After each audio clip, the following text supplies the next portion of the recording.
Hey there folks, welcome back. As the rallying world gets ready for Rally Germany this weekend, we saw some news coming out of New Zealand with Hayden Paddon today.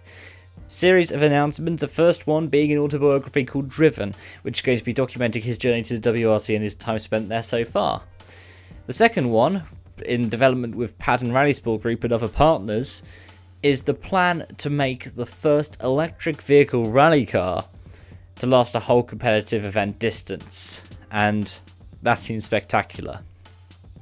Based on the Hyundai Kona platform, which in itself is an electric vehicle, it's looking really promising, with first tests supposed to be for April next year, and some of the development partners including Stard, Manfred Stoll's outfit that is working towards the electrification of World Rallycross.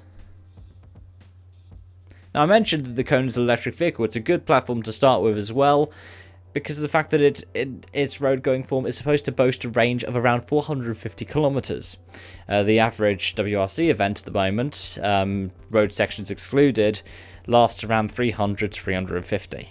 In terms of how it looks, it's largely based in similar kind of aerodynamic shape to Paddon's current i20 that he uses in New Zealand, and it looks wonderful. It looks spectacular, and I really like the fact that it's using electric technology. It's a good idea to be at the kind of forefront for this, and showing that it is quite a competitive formula to work with.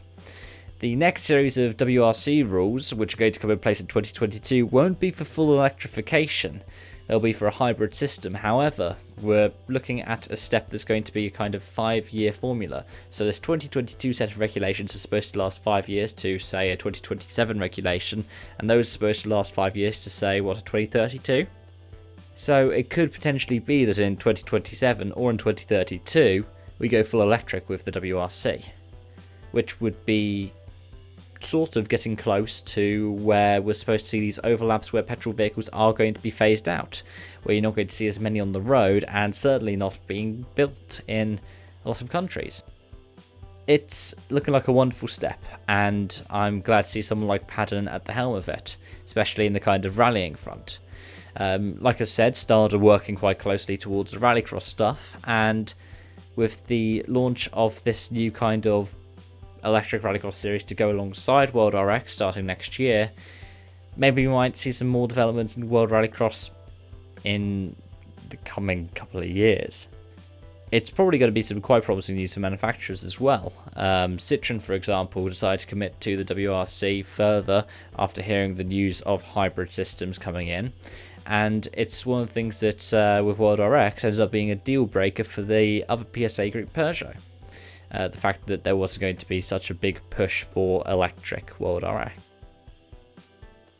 Of course, Paddon won't get pushed on his World Rally Championship plans, but one of the nice things is that he's showing a continuing relationship with Hyundai NZ, and that's one of the things that I have to say is the biggest deal out of it.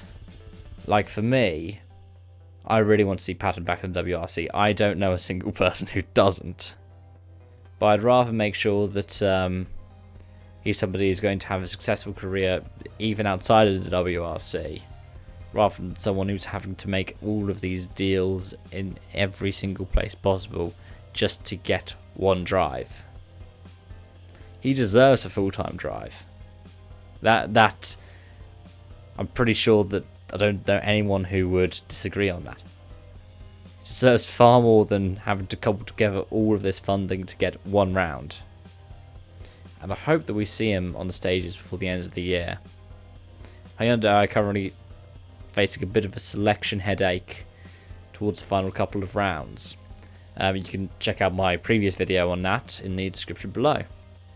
But I really believe that Paddon has another chance over the course of the rest of this season. But anyways, the announcement for the electric vehicle is spectacular. It really pushes the boundaries of what's going to be happening in rallying, and